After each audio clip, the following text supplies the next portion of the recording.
ನಮಸ್ಕಾರ. ಇವತ್ತಿನಿಂದ ನಾವು ಟಿ ಇ ಟಿಯಲ್ಲಿ ಬರ್ತಕ್ಕಂಥ 30 ಪ್ರಶ್ನೆಗಳು ಇಂಗ್ಲೀಷ್ ಪ್ರಶ್ನೆ ಪತ್ರಿಕೆಗಳಲ್ಲಿ ಬರ್ತಕ್ಕಂತಹ ಗ್ರಾಮರ್ ಆ್ಯಂಡ್ ಪೆಡಗಾಗಿ ರಿಲೇಟೆಡ್ ಅಂದರೆ ಬೋಧನಾಶಾಸ್ತ್ರ ರಿಲೇಟೆಡ್ ಕ್ವಶನ್ಗಳನ್ನು ಏನು ಮಾಡ್ತಾ ಹೋಗ್ತೀವಿ, ಅನಾಲಿಸಿಸನ್ನು ಅನಾಲಿಸಿಸ್ ಮಾಡ್ತಾ ಹೋಗ್ತೇವೆ. ಹಾಗಾಗಿ ಇವತ್ತು ಫಸ್ಟ್ ಕ್ವಶನ್ ಏನು ಮಾಡ್ತೀವಿ, ಗ್ರಾಮರ್ ಪಾರ್ಟಿಂದ ನೋಡ್ತಾ ಹೋಗೋಣ. ಇಲ್ಲಿ ಪ್ರೋಸು ಮತ್ತು ಅಂದರೆ ಪ್ಯಾಸೇಜ್ ಮತ್ತು ಪೋಯಮ್ ಮೇಲೆ ಕೆಲವೊಂದು ಪ್ರಶ್ನೆಗಳನ್ನು ಕೇಳಲಾಗುತ್ತೆ. ಆ ಒಂದು ಪ್ರಶ್ನೆಗಳನ್ನು ನಾವು ಮುಂದಿನ ತರಗತಿಗಳಲ್ಲಿ ನೋಡೋಣ. ಆದರೆ ಇವತ್ತು ಏನು ಮಾಡೋಣ ಅಂದರೆ ಗ್ರಾಮರ್ ಮೇಲೆ ಬರ್ತಕ್ಕಂಥ ಪ್ರಶ್ನೆಗಳನ್ನು ನೋಡೋಣ. ಇಲ್ಲಿ ಫಸ್ಟ್ ಕ್ವಶನ್ ಯಾವುದು ಗ್ರಾಮರ್ ಅಂದರೆ ಈ 4th and 5th questions are related to ಪ್ಯಾಸೇಜ್ಗೆ ಸಂಬಂಧಪಟ್ಟಿದ್ದಿದೆ. ಹಾಗಾಗಿ ಆ ಕ್ವಶನ್ಗಳನ್ನು ಮುಂದಿನ ತರಗತಿಗಳಲ್ಲಿ ನೋಡೋಣ. ಈ ಫಸ್ಟ್ ಕ್ವಶನ್ ಯಾವುದಂದರೆ ಕ್ವಶನ್ ನಂಬರ್ 6. ಏನಿದೆ question number 6? The total number of syllables the word honestly has. ಅಂದರೆ ಹಾನೆಸ್ಟ್ಲಿ ಅಂತಕ್ಕಂಥ ಪದ ಎಷ್ಟು ಸಿಲೆಬಲ್ಸ್ ಅಂತ ಹೊಂದಿದೆ ಅಂತ ಕೇಳಿದ್ದಾನೆ. ಸಿಲೆಬಲ್ಸ್ ಅಂದರೆ ಇಂಗ್ಲೀಷಲ್ಲಿ ನಾವು ಯೂನಿಟ್ ಆಫ್ ಸ್ಪೀಚ್ ಅಂತ ಹೇಳ್ತೀವಿ. ಏನಂತ ಹೇಳ್ತೀವಿ? ಯೂನಿಟ್ ಆಫ್ ಸ್ಪೀಚ್ ಅಂತ ಹೇಳ್ತೀವಿ. ಅಂದರೆ ಓದುವ ಅತಿ ಚಿಕ್ಕ ಘಟಕ ಅಂತ ಹೇಳ್ಬೋದು. ಅಂದರೆ ಮಾತನಾಡುವ ಅತಿ ಚಿಕ್ಕ ಯಾವುದೇ ಒಂದು ಶಬ್ದವನ್ನು ಕೊಟ್ಟಾಗ ಅದನ್ನು ಚಿಕ್ಕ ಚಿಕ್ಕ ತುಂಡುಗಳಾಗಿ ಅಥವಾ ಚಿಕ್ಕ ಚಿಕ್ಕ ಘಟಕಗಳನ್ನಾಗಿ ಓದುವುದನ್ನು ಏನು ಹೇಳ್ತೀವಿ ನಾವು? ಸಿಲೆಬಲ್ ಅಂತ ಹೇಳ್ತೀವಿ. ಈಗ ಫಾರ್ ಎಕ್ಸಾಂಪಲ್ ಆಲ್ರೆಡಿ ಅವ್ನು ಕೊಟ್ಟಿದ್ದಾನೆ, ಏನೋ ಹಾನೆಸ್ಟ್ಲಿ ಅಂತ ಕೊಟ್ಟಿದ್ದಾನೆ. ಆ್ಯಕ್ಚುಲಿ ಇಲ್ಲಿ ಎಚ್ ಅಂತಕ್ಕಂಥದ್ದು ಸೈಲೆಂಟ್ ಆಗುತ್ತೆ. ನಾವು ಹಾನೆಸ್ಟ್ಲಿ ಅಂತ ಓದ್ಬಾರ್ದು, ಅದನ್ನು ಆನೆಸ್ಟ್ಲಿ ಅಂತ ಓದಬೇಕು. ಏನಂತ? ಆನೆಸ್ಟ್ಲಿ. ನಾವು ಕೊಟ್ಟಿರ್ತಕ್ಕಂಥ ಪದವನ್ನು ನಾವು ಕನ್ನಡದಲ್ಲಿ ಬರೆದಾಗ ನಮಗೆ ಕ್ಲಿಯರಾಗಿ ಗೊತ್ತಾಗುತ್ತೆ ಎಷ್ಟು ನಮಗೆ ಸಿಲೆಬಲ್ಸ್ ಇದ್ದಾವೆ. ಆನೆಸ್ಟ್ಲಿ ನೋಡಿ, ಆನ್ ಎಸ್ಟ್ಲಿ,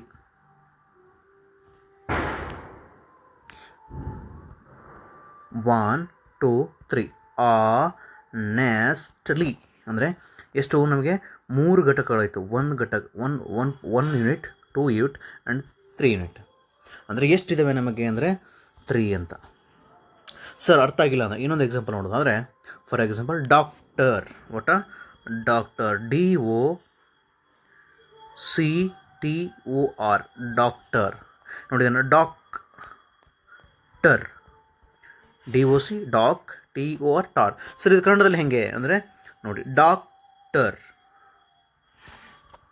ಹೆಂಗಂದರೆ ಕನ್ನಡದಲ್ಲಿ ಡಾಕ್ಟರ್. ಇದೊಂದು ಸಿಲೆಬಲ್ ಆಯಿತು, ಇದೊಂದು ಸಿಲೆಬಲ್ ಆಯಿತು. ನಮಗೆ ಎಷ್ಟಾಯಿತು total? 2 syllable. How many syllables? 2 syllables. Once again I will repeat. For example ಕನ್ನಡದಲ್ಲಿ ಬರೆಯೋದಾದರೆ ಡಾಕ್ ಅಂತಕ್ಕಂಥದ್ದು ಒಂದು, ಟರ್ ಅಂತಕ್ಕಂಥದ್ದು ಒಂದು. ಎಷ್ಟು ನಮಗೆ? ಇದೊಂದು ಯೂನಿಟು, ಇದೊಂದು ಯೂನಿಟು. ಅಂದರೆ the unit of sound is called syllable. ಎಷ್ಟು ಸಿಗ್ತದೆ ನನಗೆ? 1 ಯೂನಿಟ್, 2 ಯೂನಿಟ್. ಅದೇ ಥರ ಆನೆಸ್ಟ್ಲಿ ಅಂದರೆ ಆನೆಸ್ಟ್ಲಿ ಎಷ್ಟು? 1 2 3. ಹಾಗಾಗಿ the given option the 4th option is correct. ಅಂದರೆ 4ನೇ ಒಂದು ಆಪ್ಷನ್ನು ಸರಿಯಾದ ಉತ್ತರ. ನೆಕ್ಸ್ಟ್ ಕ್ವಶನ್ ಏನಿದೆ? ದ ಅಪೋಸಿಟ್ ಆಫ್ ಫ್ರೆಂಡ್ ಅಂತ ಇದೆ. ಅಪೋಸ್ ಅಂದರೆ ದ ವರ್ಡ್ ಫ್ರೆಂಡ್ ಕೊಟ್ಟಿದ್ದಾನೆ, ಅದಕ್ಕೆ ಅಪೋಸಿಟ್ ವರ್ಡ್ ಕೇಳ್ತಾ ಇದ್ದೇನೆ. ಇದು ತುಂಬ ಸುಲಭವಾಗಿದ್ದು ಮತ್ತು ತುಂಬ ಫೆಮಿಲಿಯರ್ ಕ್ವಶನ್ಸು. ಇನ್ನೊಂದು ವಿಷಯ ಹೇಳಿದ್ರೆ ನಿಮಗೆ ಅಪೋಸಿಟ್ ಬದಲಾಗಿ ನೆಕ್ಸ್ಟ್ ಎಕ್ಸಾಮಲ್ಲಿ ಆ್ಯಂಟೋನಿಮ್ ಅಂತ ಕೇಳ್ಬೋದು. ಏನು ಕೇಳ್ಬೋದು? ಆ್ಯಂಟೋನಿಮ್. ಅಂದರೆ ಆ್ಯಂಟೋನಿಮ್ ಅಂದ್ರೂ ಕೂಡ ಒಂದೇನೆ. ಅಪೋಸಿಟ್ಗೆ ಇನ್ನೊಂದು ವರ್ಡೇ ಆ್ಯಂಟೋನಿಮ್, ಅಪೋಸಿಟ್ಗೆ ಇನ್ನೊಂದು ವರ್ಡೇ ಆ್ಯಂಟೋನಿಮ್. ಅಪೋಸಿಟ್ ಬದಲಾಗಿ ಆ್ಯಂಟೋನಿಮ್ ಅಂತ ಕೇಳ್ಬೋದು. ಅದಕ್ಕೆ ನಿಮಗೆ ಗೊತ್ತಿರಲಿ, ಆ್ಯಂಟೋನಿಮ್ ಅಂದ್ರೆ ಒಂದೇನೆ, ಅಪೋಸಿಟ್ ಅಂದರೂ ಕೂಡ ಒಂದೇನೆ. ಅದೇ ಥರ ಸಿನೋನಿಮ್ ಅಂತ ಬರುತ್ತೆ. ಸಿನೋನಿಮ್ ಅಂದರೆ ಸಮಾನಾರ್ಥಕ ಪದಗಳು, ಆ್ಯಂಟೋನಿಮ್ ಅಂದರೆ ಅಪೋಸಿಟ್ ವರ್ಡ್ಸ್ ಅಂದರೆ ವಿರುದ್ಧಾರ್ಥಕ ಪದಗಳು ಅಂತ. ನೋಡಿ, ಇದು ತುಂಬ ಸುಲಭವಾದ ಪ್ರಶ್ನೆ ಇದು. ಇದಕ್ಕೆ ಇದಕ್ಕೆ ಫ್ರೆಂಡ್ಗೆ ಏನು? ಟ್ರೇಟರ್ ಅಂತ ಇದೆ, ಎನಿಮಿ ಅಂತ ಇದೆ, ಲೂಸರ್ ಅಂತ ಇದೆ, ನೆಕ್ಸ್ಟ್ ಟೀಸರ್ ಅಂತ ಇದೆ. ನಮಗೇನಾಗುತ್ತೆ? ಆಲ್ರೆಡಿ ಇದು ತುಂಬ ಸುಲಭವಾದ ಪ್ರಶ್ನೆ, ಹಾಗಾಗಿ ಇದಕ್ಕೆ ಜಾಸ್ತಿ ನಾವು ತಲೆ ಕೆಡಿಸ್ಕೊಳ್ಳೋದು ಬೇಡ. The option second is a correct answer. Next ನೋಡಿ, ಇಲ್ಲಿ ಬಂತು ನೋಡಿ, synonym. Already we have discussed synonym. ಒಂದು ಅರ್ಥ ಮಾಡ್ಕೊಳ್ಳಿ, ಸಿನೋನಿಮ್, ಆ್ಯಂಟೋನಿಮ್. ಸಿನೋನಿಮ್ ಅಂದರೆ ಸಮಾನಾರ್ಥಕ ಪದಗಳು.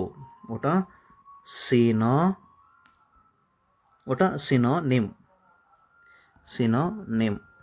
ಇದರ ವಿರುದ್ಧ ಏನಂದರೆ ಆ್ಯಂಟೋನಿಮ್. ಸಿನೋನಿಮ್ ಅಂದರೆ ಸಮಾನಾರ್ಥಕ ಪದ, ಆ್ಯಂಟೋನಿಮ್ ಅಂದರೆ ವಿರುದ್ಧಾರ್ಥಕ ಪದ. ನಿಮ್ಗೆ ಗೊತ್ತಿರಲಿ. ಸಿನೋನಿಮ್ ಅಂದರೆ ಏನು ನೋಡಿ, ಅವನು ಮೀನಿಂಗ್ ಆಫ್ ದಿ ವರ್ಡ್ ಅಂತ ಕೇಳಿದ್ರೆ ನಿಮ್ಗೆ ಸುಲಭವಾಗಿ ಅರ್ಥ ಆಗ್ತಿತ್ತು. ಇವನಿಗೆ ಕೇಳಿದ್ರೆ ಸಿನೋನಿಮ್ ಅಂದರೆ ಅರ್ಥ. ಯಾವ ಅರ್ಥ? ಕೊಟ್ಟಿರ್ತಕ್ಕಂಥ ಸರ್ಪ್ರೈಸ್ಗೆ ಇನ್ನೊಂದು ಅರ್ಥ ಇನ್ನೊಂದು ಸಮನಾದ ಪದ ಕೇಳಿದ್ದೇನೆ. ಸಮಾನಾರ್ಥಕ ಪದ ಕೇಳಿದ್ದೇನೆ. ಅದೇನು? ಸರ್ಪ್ರೈಸ್ ಅಂದರೆ ಏನು? ಒಂದು ಅಚ್ಚರಿಯನ್ನು ಕೊಡುವಂಥದ್ದು. ಏನು ಯಾವ ರೀತಿ ನೋಡಿ ಏನಿದೆ? ಹ್ಯಾಪಿ ಎಂಡಿಂಗ್ ಅಂತ ಇದೆ. ದ ಇವೆಂಟ್ ಇನ್ ಪ್ರೋಗ್ರೆಸ್ ಅಂತ ಇದೆ. An event that is unexpected ಅಂದರೆ ನಮ್ಗೆ ಗೊತ್ತಿರಲಿಲ್ಲ. ಯಾರೋ ಮನೆಗೆ ಆ್ಯಕ್ಚುಲಿ ನಾಳೆ ಬರ್ತೀನಿ ಅಂತ ಹೇಳ್ತಾರೆ, ಇವತ್ತು ಬಂದುಬಿಡ್ತಾರೆ. ನಮಗೇನೋ ಸರ್ಪ್ರೈಸ್ ಅನಿಸುತ್ತೆ. ಹಾಗೆ ಅಂದರೆ ಅನ್ಎಕ್ಸ್ಪೆಕ್ಟೆಡ್. ಆ್ಯಕ್ಚುಲಿ ಅವ್ರು ನಾಳೆ ಬರುತ್ತಾರೆ ಅಂದ್ಕೊಂಡಿದ್ವಿ, ಬಟ್ ಇವತ್ತು ಬಂದುಬಿಡ್ತಾರೆ. ಅದನ್ನು ಎಕ್ಸ್ಪೆಕ್ಟ್ ಮಾಡೋಕ್ಕೆ ಆಗಲ್ಲ ನಮಗೆ. ಅದನ್ನು ಏನು ಹೇಳ್ತೀವಿ ನಾವು? Unexpected. An event that is unexpected ಅಂತಕ್ಕಂಥದ್ದು ಇಲ್ಲಿ ಸರಿಯಾದ ಉತ್ತರ. ಅರ್ಥ ಆಯ್ತಲ್ವಾ? ಸಿನಾನಿಮ್ಸ್ ಅಂದರೆ ಸಮಾನಾರ್ಥಕ ಪದ, ಆ್ಯಂಟೋನಿಮ್ ಅಂದರೆ ವಿರುದ್ಧಾರ್ಥಕ ಪದ. ನಿಮ್ಗೆ ಗೊತ್ತಿರಲಿ. ಓಕೆ, ನೆಕ್ಸ್ಟ್ ಮುಂದಿನ ಪ್ರಶ್ನೆ ಏನು ಅಂದರೆ ನೋಡಿ, ಇದೆಲ್ಲ ನಮಗೆ ಯಾವುದು ಅಂದರೆ ಇದೆಲ್ಲ ಪೋಯಮ್ ಇದೆ. ಪೋಯಮ್ ಸದ್ಯಕ್ಕೆ ಬೇಡ. ಈಗ ನಾವು ಇಲ್ಲಿ ನೋಡೋಣ. ಕ್ವಶನ್ ನಂಬರ್ 16 ಇಂದ ಸ್ಟಾರ್ಟ್ ಆಗುತ್ತೆ ನಮಗೆ ಗ್ರಾಮರ್ ಪಾರ್ಟು. ಇಲ್ಲಿ ನೋಡೋದಾದರೆ ನೋಡಿ, ಇಲ್ಲಿ answer the questions from 16 to 20. Choose the most appropriate option following the given direction ಅಂತ ಕೇಳಿದ್ದಾನೆ. ಈಗ ನೋಡೋಣ ಒಂದು ಕ್ವಶನ್. 16th ಒಂದು ಏನು ಹೇಳ್ತಾ ಇದೆ? ಚೂಸ್ ದ ಸೂಟೇಬಲ್ ವರ್ಬ್ ಕೇಳಿದ್ದೇನೆ. Verb form to filled in the blanks ಅಂತ ಕೇಳಿದ್ದಾನೆ. ನೋಡಿ ಏನು ಹೇಳಿದ್ದಾನೆ ಇಲ್ಲಿ? ಬಾಲು ಆ್ಯಂಡ್ ವಿಠಲ್ ಅಂತಕ್ಕಂಥವ್ರು ಫ್ರೆಂಡ್ಸ್ ಇದ್ದಾನೆ. ಏನು ಹೇಳಿದ್ದಾನೆ?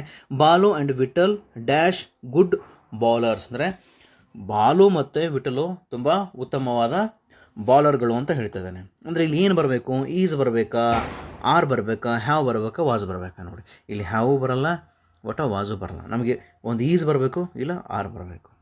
ಅಂದರೆ ಮೋಸ್ಟ್ ಅಪ್ರೋಪ್ರಿಯೇಟ್ ಏನು? ಈಸು ಕೂಡ ಬರಲ್ಲ. ಯಾಕೆ ಬರಲ್ಲ ಅಂದರೆ ನೋಡಿ ಇಲ್ಲಿ ಬಾಲು ಆ್ಯಂಡ್ ವಿಠಲ್ ಅಂತ ಇದೆ. ಬಾಲು ಆ್ಯಂಡ್ ವಿಠಲ್ ಏನು? ಇಬ್ಬರಿದ್ದಾರೆ. ನಾವು ಪ್ಲೂರಲ್ ಅಂತ ತೊಗೊಳ್ಬೇಕಲ್ವಾ? ಪ್ಲೂರಲ್ ಅಂದರೆ ಯಾವ್ದು ಬರುತ್ತೆ? ಆರ್ ಅಂತಕ್ಕಂಥದ್ದು ಬರುತ್ತೆ. Option 2 is correct answer. ಇನ್ನೊಂದು ನೆನಪಿರಲಿ, ಇಲ್ಲಿ ಹ್ಯಾವ್ ಮತ್ತು ಹ್ಯಾಸ್ ಬರುತ್ತೆ. ಇಲ್ಲಿ ಹ್ಯಾವ್ ಅಂತಕ್ಕಂಥದ್ದು ನಾವು ಸಿಂಗ್ಯುಲರ್ ಫಾರ್ಮಿಗೆ ಯೂಸ್ ಮಾಡ್ತೀವಿ. ಹ್ಯಾವ್ ಅಂತಕ್ಕಂಥದ್ದು ಪ್ಲೂರಲ್ ಫಾರ್ಮ್. ಹ್ಯಾವ್ ಅಂತಕ್ಕಂಥದ್ದು ಸಿಂಗ್ಯುಲರ್ ಫಾರ್ಮ್. ಇದು ನೆನಪಿರಲಿ. ಹ್ಯಾಸ್ ಅಂತಕ್ಕಂಥದ್ದು ಸಿಂಗಲ್, ಹ್ಯಾವ್ ಅಂತಕ್ಕಂಥದ್ದು ಪ್ಲೂರಲ್. ಇನ್ನು ಮುಂದಿನ ತರಗತಿಗಳಲ್ಲಿ ನಾವು ಚರ್ಚೆ ಮಾಡೋಣ. ಹಾಗಾಗಿ ಇಲ್ಲಿ ಹ್ಯಾವ್ ಆಗಲ್ಲ. ಆನ್ಸರ್ ಇರೋದು ನಮಗೆ ಆರ್ ಅಂತಕ್ಕಂಥದ್ದು. ಹ್ಯಾವು ಪ್ಲೂರಲ್ಗೆ ಬಳಸ್ತೀವಿ, ಹ್ಯಾಸು ಸಿಂಗ್ಯುಲರ್ಗೆ ಬಳಸ್ತೀವಿ. ಬಟ್ ಇಲ್ಲಿ ನಮಗೆ ಕರೆಕ್ಟ್ ಅಪ್ರಾಪ್ರೇಟ್ ಅಂದರೆ ವರ್ಡ್ ಅಂದರೆ ಆರ್ ಅಂತಕ್ಕಂಥದ್ದು. ಹಾಗಾಗಿ ನೆಕ್ಸ್ಟ್ ನೋಡಿ, read the following. Question number 17. Read the following statement and choose the appropriate positive degree ಅಂತ ಕೇಳಿದ್ದಾನೆ. ನಿಮಗೆ ಗೊತ್ತಿರಬೇಕು, ಡಿಗ್ರೀಸ್ ಆ್ಯಂಡ್ ಕಂಪ್ಯಾರಿಸನ್ ಅಂತ ಬಂದಾಗ ನಮಗೆ ಪ್ರಮುಖವಾಗಿ 3 ಥರ ಡಿಗ್ರೀಸ್ ಬರ್ತವೆ. ಯಾವ್ದು ಬರುತ್ತೆ? 3 ಥರ. ಯಾವುದಂದರೆ 3 ಥರ. ಯಾವುದಾದ್ರು ಪಾಸಿಟಿವ್ ಡಿಗ್ರಿ ಅಂತ ಏನಂತ? ಫಸ್ಟ್ ಒನ್ ಯಾವುದು? Positive degree. First one is what? Positive degree. Wait a minute. First one is positive degree. Second one is what? Comparative degree, compare ಮಾಡ್ತಕ್ಕಂಥದ್ದು. Next third one is what? Superlative degree. ನೋಡಿ, positive, comparative, superlative. Comparative ಅಲ್ಲಿ ನಮಗೆ ಕೊನೆಯಲ್ಲಿ E R ಬರಬೇಕು. ಕೊನೆಯಲ್ಲಿ ಅಂದರೆ ಯಾವುದೇ word ತೊಗೊಂಡಾಗ ಕೊನೆಯಲ್ಲಿ ಇ ಆರ್ ಬರಬೇಕು. ಸೂಪರ್ಲೇಟಿವ್ ಡಿಗ್ರಿಯಲ್ಲಿ ಕೊನೆಯಲ್ಲಿ ಇ ಎಸ್ ಟಿ ಬರಬೇಕು. ಏನು ಬರಬೇಕು? E S T. For example ತೊಗೊಳ್ಳೋದಾದರೆ ಟಾಲ್ ಅಂತಕ್ಕಂಥದ್ದು ಪಾಸಿಟಿವ್ ಆದರೆ, ಕಂಪ್ಯಾರಿಟಿವ್ ಯಾವುದು? ಟಾಲರ್. ನೋಡಿ ಕೊನೆಯಲ್ಲಿ ಇ ಆರ್ ಬಂತಾ? ಇ ಆರ್ ಬಂದರೆ ಅದನ್ನು ಏನು ಹೇಳ್ತೀವಿ? ಕಂಪ್ಯಾರಿಟಿವ್ ಡಿಗ್ರಿ ಅಂತ ಹೇಳ್ತೀವಿ. ನೋಡಿ ಟಾಲರ್. ನೆಕ್ಸ್ಟ್ ಏನಾಗುತ್ತೆ? ಟಾಲೆಸ್ಟ್. ಕೊನೆಯಲ್ಲಿ ಏನು ಬಂತು? ಇ ಎಸ್ ಟಿ ಬಂತಲ್ವಾ? ಇ ಎಸ್ ಟಿ ಬಂದರೆ ಸೂಪರ್ಲೇಟಿವ್ ಡಿಗ್ರಿ, ಇ ಆರ್ ಬಂದರೆ ಕಂಪ್ಯಾರಿಟಿವ್ ಡಿಗ್ರಿ. ಫಸ್ಟ್ ವರ್ಡ್ ಏನಾಗಿರುತ್ತೆ? ಅದು ಯಾವಾಗಲೂ ಪಾಸಿಟಿವ್ ಡಿಗ್ರಿ ಆಗಿರುತ್ತೆ. ಅವನೇನು ಕೇಳಿದ್ದಾನೆ ಕ್ವಶನ್ ನೋಡಿ ಇಲ್ಲಿ. ಫಸ್ಟು ಏನು ಕೇಳಿದ್ದಾನೆ? Read the following statement and choose the appropriate positive degree ಅಂತ ಕೇಳಿದ್ದಾನೆ. ನಮಗೇನು ಗೊತ್ತಬೇಕು? ಪಾಸಿಟಿವ್ ಡಿಗ್ರಿ ಅಂದರೆ ನಮಗೆ ಇ ಆರು ಬರಬಾರ್ದು, ಇ ಎಸ್ ಟಿ ಕೂಡ ಬರಬಾರ್ದು. ನೋಡಿ ಪಾಸಿಟಿವ್ ಡಿಗ್ರಿ, ಯಾವುದಕ್ಕೆ ಪಾಸಿಟಿವ್ ಡಿಗ್ರಿ ಕೇಳಿದ್ದಾನೆ ನೋಡಿ. Avanti is better singer then Anita. Better. ನೋಡಿ ಬೆಟರ್ ಇದೆಯಾ? ಕೊನೆಯಲ್ಲಿ ಏನು ಬಂದಿದೆ? ಇ ಆರ್ ಬಂದಿದೆಯಾ? ಬೆಟರ್. ನೋಡಿ BETTER. ಕೊನೆಯಲ್ಲಿ ಇ ಆರ್ ಬಂದಿದೆಯಾ? ಇ ಆರ್ ಬಂದರೆ ಯಾವುದಿದು? Comparative degree. ಅವನು ಕೊಟ್ಟಿದ್ದು ಕಂಪ್ಯಾರಿಟಿವ್ ಡಿಗ್ರಿ, ಅವನು ಕೇಳ್ತಾ ಇರೋದು ಪಾಸಿಟಿವ್ ಡಿಗ್ರಿ. ಹಾಗಾಗಿ ಅದು ಆನ್ಸರ್ ನೋಡಿ. ಇಲ್ಲಿ ಕೊಟ್ಟಿರ್ತಕ್ಕಂಥ ಆಪ್ಷನ್ ನೋಡ್ತಾ ಹೋಗೋಣ. ಅನಿತಾ ಈಸ್ ನಾಟ್ ಗುಡ್ ಅಂತ ಇದೆ. ಓಕೆ, ಆಗ್ಬೋದೇನೋ, ನೋಡೋಣ. Next Anita was not good as ಅಂತ ಇದೆ, ನೋಡೋಣ, ವೇಟ್ ಮಾಡೋಣ. ಗುಡ್ ಇದೆ. Next Anita was not as a better. ಯಾಕೆ ಬೆಟರ್? ಥರ್ಡ್ ಒನ್ ಆಪ್ಷನ್ ಆಗಲ್ಲ. ಯಾಕೆಂದರೆ ಅವ್ನು ಕೊಟ್ಟಿರೋದೇ ಯಾವ ಡಿಗ್ರಿ? ಅವ್ನು ಕೊಟ್ಟಿರೋದು ಕಂಪೇರಿಟಿವ್ ಡಿಗ್ರಿ. ಅವ್ನು ಕೇಳ್ತಾ ಇರೋದು ಯಾವುದು? Positive degree. ಬಂದಿದೆ ಅಂದರೆ ಇದು ಆಪ್ಷನ್ ಥರ್ಡ್ ಆ್ಯಂಡ್ ಫೋರ್ತ್ ಆಗಲ್ಲ. ಈಗ ನೋಡೋಣ, ಫಸ್ಟ್ ಮತ್ತು ಸೆಕೆಂಡಲ್ಲಿ ನೋಡೋಣ. ನೋಡೋಣ, ನಮಗೆ ಗೊತ್ತಾಗಬೇಕಲ್ವ ಬೆಟರ್ ಅಂತಕ್ಕಂಥದ್ದು ಏನು? ಬೆಟರ್ ಅಂತಕ್ಕಂಥದ್ದು ನಮ್ಗೆ ಗೊತ್ತಾಯಿತು, ಕಂಪೇರಿಟಿವ್ ಡಿಗ್ರಿ. ಬೆಟರ್ ಅನ್ನೋದು ಕಂಪೇರಿಟಿವ್ ಡಿಗ್ರಿ. ಬೆಸ್ಟ್ ಅನ್ನೋದು ಏನಾಯ್ತು ನಮಗೆ? Super degree. ಹಾಗಾದರೆ ನಮಗೆ ಪಾಸಿಟಿವ್ ಡಿಗ್ರಿ ಏನು? ಗುಡ್ಡು. ಯಾವುದು? ಗುಡ್ ಏನಾಗುತ್ತೆ? ಕಂಪ್ಯೂಟರಲ್ಲಿ ಬೆಟರ್ ಆಗುತ್ತೆ. ಸೂಪರ್ಟಿವ್ ಏನಾಗುತ್ತೆ? ಬೆಸ್ಟ್ ಆಗುತ್ತೆ. ನೆನಪಿರಲಿ, ಗುಡ್, ಬೆಟರ್, ಬೆಸ್ಟ್.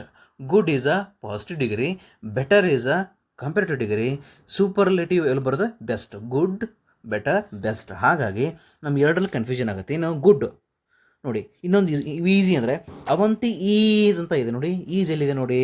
ಅಂದರೆ ನಾವು ಟೆನ್ಸ್ ಕೂಡ ನೋಡಬೇಕಾಗತ್ತೆ. ಟೆನ್ಸ್ ಯಾವುದು? ಇಲ್ಲಿ ಈಸ್ ಇದೆ, ಇಲ್ಲಿ ವಾಸ್ ಇದೆ. ಹಾಗಾಗಿ ವಾಸ್ ಆಗಲ್ಲ, ನಮಗೇನಾಗುತ್ತೆ? ಈಸ್ ಆಗುತ್ತೆ. ಹೌದಾ? Anita is not as good as a singer as Avanti. ಅವಂತಿಗಿಂತ ಒಳ್ಳೆ ಸಿಂಗರ್ ಅಲ್ಲ ಅವಳು. ಯಾಕಂದರೆ ಅವನು ಹೇಳಿದಾಳೆ Avanti is better singer then Anita. Avanti ಯಾರಿಗಿಂತ? ಅನಿತಾಗಿಂತ ಚೆನ್ನಾಗಿ ಹಾಡ್ತಾಳೆ. ಅದನ್ನು ಉಲ್ಟಾ ಹೇಳಬೇಕಲ್ವಾ? ಉಲ್ಟಾ ಅವನು ಕಂಪೇರಿಟಿವ್ ಡಿಗ್ರಿಯಿಂದ ಪಾಸಿಟಿವ್ ಡಿಗ್ರಿ ಹೇಳಿದ್ದಾನೆ. ನಾವೇನು ಮಾಡಬೇಕು? ಪಾಸಿಟಿವ್ ಡಿಗ್ರಿಯಿಂದ ಕಂಪೇರಿಟಿವ್ ಡಿಗ್ರಿ ಕನ್ವರ್ಟ್ ಮಾಡಬೇಕು. ಹೆಂಗೆ ಕನ್ವರ್ಟ್ ಅಂದರೆ Anita is not as good as a singer as Avanti. ಅವಂತಿಗಿಂತ ಚೆನ್ನಾಗಿ ಹಾಡಲ್ಲ ಅಂತ ಹೇಳೋದಕ್ಕಿಂತ ಬದಲು ಈ ರೀತಿ ಹೇಳ್ಬೋದು ನಾವು. ಓಕೆ, ನೆಕ್ಸ್ಟ್ ಕ್ವಶನ್ ಅರ್ಥ ಆಯಿತು ಅನ್ಕೋತೀನಿ. ನೆಕ್ಸ್ಟ್ ಕ್ವಶನ್, ನಿಮಗೆ ಸಪ್ರೇಟಾಗಿ ಒಂದು ವಿಡಿಯೋ ಬೇಕಾದರೆ ಡಿಗ್ರಿ ಮೇಲೆ ಒಂದು ವಿಡಿಯೋ ಮಾಡೋಣ. ಹಾಗಿದ್ರೆ ನಿಮಗೆ ಯಾರಿಗಾದರೂ ವಿಡಿಯೋ ಬೇಕು ಅಂದರೆ ನೀವು ಕಮೆಂಟ್ ಬಾಕ್ಸಲ್ಲಿ ಹೇಳ್ಬೋದು. ಮುಂದಿನ ತರಗತಿಗಳಲ್ಲಿ ನಾವು ಡಿಗ್ರಿ ಮೇಲೆ ಒಂದು ವಿಡಿಯೋ ಮಾಡೋಣ. ಓಕೆ, ನೆಕ್ಸ್ಟ್ ಕ್ವಶನ್ ಯಾವುದು ಅಂದರೆ 18th ಒನ್. ಏನು 18th one? Read the given sentence and identify suitable reported speech. I went for a walk, Vani said. ಏನಂದರೆ ರಿಪೋರ್ಟೆಡ್ ಸ್ಪೀಚ್ಗೆ ಇದೆ ಏನು? Read the given sentence and identify suitable reported speech. ಅಂದರೆ ಅವನು ಒಂದು ಸೆಂಟೆನ್ಸ್ ಕೊಟ್ಟಿದ್ದಾನೆ. ಯಾವುದು? I went for a walk, Vani said. Vani ಹೇಳ್ತಾಳೆ, ಏನು ಹೇಳ್ತಾಳೆ? ನಾನು ಎಲ್ಲಿ ಹೋಗಿದ್ದೇನೆ? ವಾಕ್ ಹೋಗಿದ್ದೇನೆ ಅಂತ ಹೇಳ್ತಾಳೆ. ಅದನ್ನು ರಿಪೋರ್ಟೆಡ್ ಸ್ಪೀಚ್ ಇದೆ. ಯಾವುದು? ಈ ಕೊಟ್ಟಿರೋ 4 ಆಪ್ಷನ್ಗಳಲ್ಲಿ ಏನಿದೆ? ರಿಪೋರ್ಟೆಡ್ ಸ್ಪೀಚ್ ಇದೆ. ಆ ರಿಪೋರ್ಟೆಡ್ ಸ್ಪೀಚ್ ಯಾವುದು ಅಂತಕ್ಕಂಥದ್ದು ನಾವು ಕಂಡುಹಿಡಿಯಬೇಕು. ನೋಡಿ, ರಿಪೋರ್ಟೆಡ್ ಸ್ಪೀಚ್ ಏನಾಗುತ್ತೆ ಅಂದರೆ ಏನು? ವೆಂಟ್ ಇದ್ದಿದ್ದು ನಮಗೇನಾಗುತ್ತೆ? ಏನು? ಹ್ಯಾಡ್ ಗಾನ್ ಆಗುತ್ತೆ. ಏನಾಗುತ್ತೆ? Had gone. ನೋಡಿ, ಹ್ಯಾಡ್ ಗಾನ್ ಯಾವುದ್ರಲ್ಲಿ ಆಗುತ್ತೆ? ಹ್ಯಾಡ್ ಗಾನ್ ನೋಡಿ ಎಲ್ಲಿದೆ? ಫಸ್ಟ್ ಸೆಂಟೆನ್ಸಲ್ಲಿ ಇದೆಯಾ? ಇಲ್ಲ. ಸೆಕೆಂಡಲ್ಲಿ ಇದೆಯಾ? ಓಕೆ, ಇದೆ. ನೆಕ್ಸ್ಟ್ ನೋಡಿ, ಹ್ಯಾಸ್ ಗಾನ್ ಆಗಲ್ಲ, ವಾಸ್ ಗೋಯಿಂಗ್ ಆಗಲ್ಲ. ಹ್ಯಾಡ್ ಅಂದರೆ ಇದು ಕೊಟ್ಟಿರ್ತಕ್ಕಂಥದ್ದು ಪಾಸ್ಟ್ ಟೆನ್ಸಲ್ಲಿ. ನಮಗೇನು? ಪರ್ಫೆಕ್ಟ್ ಪಾಸ್ಟಲ್ಲಿ ಬೇಕು ನಮಗೆ. ಹಾಗಾಗಿ ಏನಾಗುತ್ತೆ? ಇದು ಹ್ಯಾಡ್ ಗಾನ್ ಆಗುತ್ತೆ. ಏನಾಗುತ್ತೆ? Had gone. ಏನಾಗುತ್ತೆ? Had gone. ಅರ್ಥ ಆಯ್ತಲ್ವಾ? ಓಕೆ.